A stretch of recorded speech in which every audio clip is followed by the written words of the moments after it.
का बाप जो ठहरा, पार्वती, अब उसके हाथ पीले करने का समय आ गया है। पर हमारी आनंदी तो अभी सिर्फ 9 साल की है। अभी तो उसके पढ़ने, लिखने और खेलने कूदने के दिन हैं। देख पार्वती, लड़कियां पराया धन होती है और जितना जल्दी इन्हें घर से विदा कर दे उतना अच्छा है। कल से आनंदी की पढ़ाई लिखाई बंद। पर बापू, इसमें मेरी क्या गलती है? आप मुझे पढ़ाई करने क्यों नहीं देते? तेरी गलती है कि तू एक लड़की है। लड़का होती तो क्या बापू?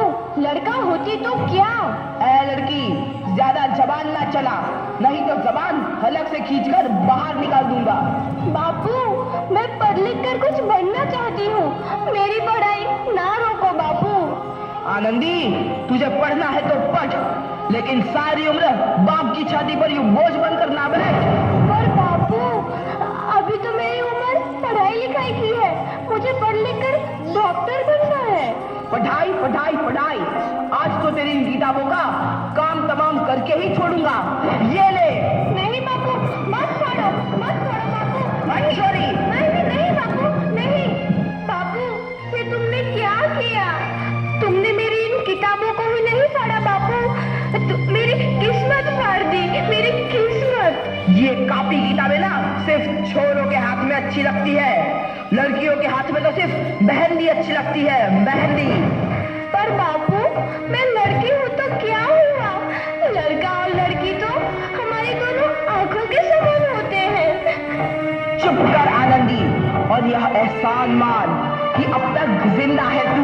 कहीं बचपन में गला दबाकर मार दिया होता तो यह तेरी बकबक नहीं सुननी पड़ती आज। पर बापू, मुझे चूल्हा जलाना अच्छा ना लगे है।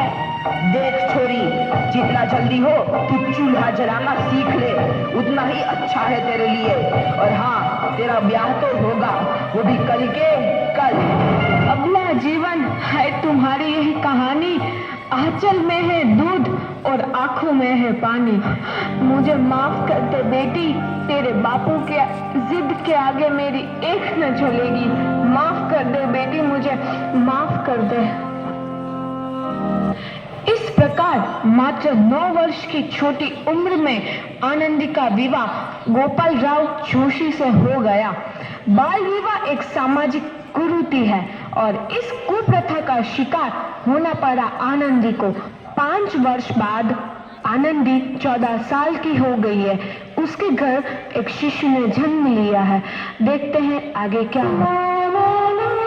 देखिए ना, इसे क्या हो गया है? इसका माथा तो अंगार की तरह तप रहा है। इससे तो बहुत तेज बुखार है। आप बिना कुछ भी बोलते हैं, दीजिए मुझे। माधव, जल्दी से वैद्य जी को बुला के लाओ। जी, अभी बुला के लाता हूँ। ये तुम क्या कर रही हो आनंदी? भगवान की विभूति लगा रही हूँ। बस करो आनंदी, ये सब अंधविश्वास है। अरे आप यकीन तो कीजिए, भगवान की कृपा से इसका माथा ठंडा हो रहा है और बुखार भी उतर गया है ना बाबू? देखिए, दीजिए मुझे। उठो बाबू, आंखें खोलो, तुम्हें तुम्हारी माँ बुला रही है।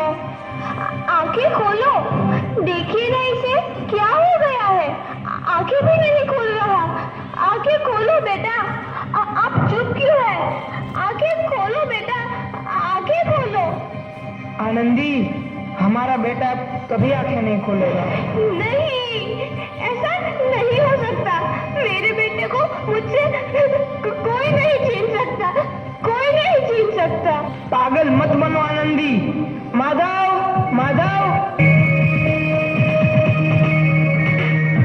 आनंदी, बंद करो ये पागलपन। भगवान ने मेरा बच्चा छीन लिया। भगवान ने नहीं, तुम्हारी अशिक्षा और अंधविश्वास ने तुम्हारा बच्चा छीना है। अगर तुम पढ़ी लिखी होती तो आज हमारा शिशु जीवित होता। तुम अनपढ़ थी आनंदी, अनपढ़। नहीं, अब मैं अनपढ़ नहीं रहूंगी मैं अनपढ़। मैं पढ़ूंगी ताकि कल किसी और आनंदी को इलाज के अभाव में अपना बच्चा ना खोना पड़े। शाबाश आनंदी, और यही तुम्हारे अपराध के लिए प्रायश्चित भी है।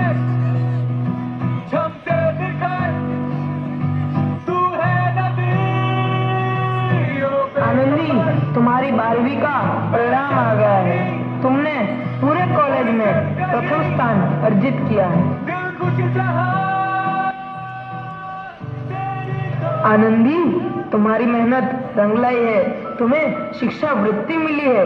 ये लो तुम्हारे अमेरिका जाने की टिकट। मुझे शिक्षा वृत्ति मिल गई, मैं अमेरिका जा रही हूँ। पर ये सब मैं अकेले कैसे कर पाऊंगी? आनंदी, अपने आप को इतना कमजोर क्यों समझ रही हो? फिर इतना पढ़ने लिखने का क्या फायदा? तुम अभी गवार की गवार नहीं हूँ मैं अब गवार।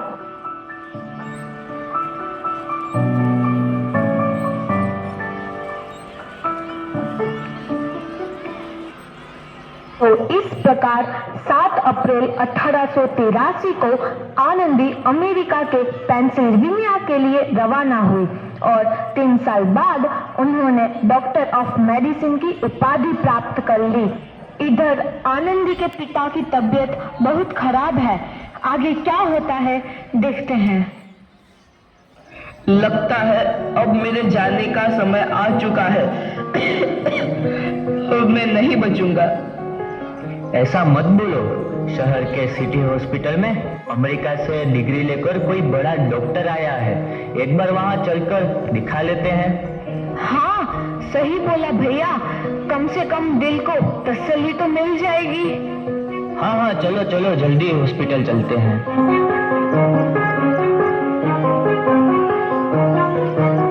इस मरीज की हालत तो बहुत ही खराब है। कोई चमत्कार ही इसे बचा सकता है। ऐसा मत बोलो भाई। डॉक्टर साहब कब तक आ जाएंगे? लो आ गई डॉक्टर मैडम। डॉक्टर मैडम, जल्दी देखिए, मरीज की हालत बहुत ही खराब है।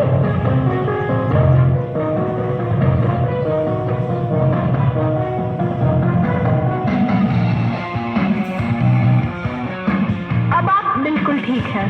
मौत के मुंह से आपको बचाया है डॉक्टर मैडम ने। डॉक्टर साहब ने मुझे बचा लिया। मुझे मिलना है डॉक्टर साहब से। डॉक्टर साहब नहीं, डॉक्टर मैडम बोलो। डॉक्टर मैडम, उन्होंने ही तुम्हें जीवन दान दिया है। लो आ गई डॉक्टर मैडम, मिल लो उनसे। डॉक्टर मैडम, आपका बहुत बहुत धन्यवाद।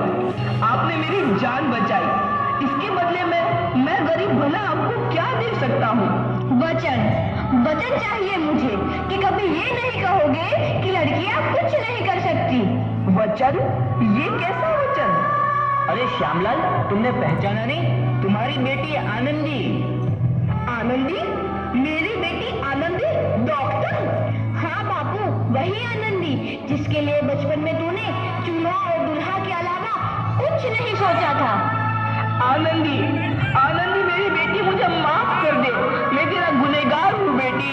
नहीं नहीं बापू, वही आनंदी जिसके हाथ पीले करके तुम उसकी सारी जिंदगी काला कर देना चाहते थे। माफ कर दे मुझे मेरी बच्ची, माफ कर दे। मैं तेरा अपराधी हूँ मेरी बच्ची, माफ कर दे।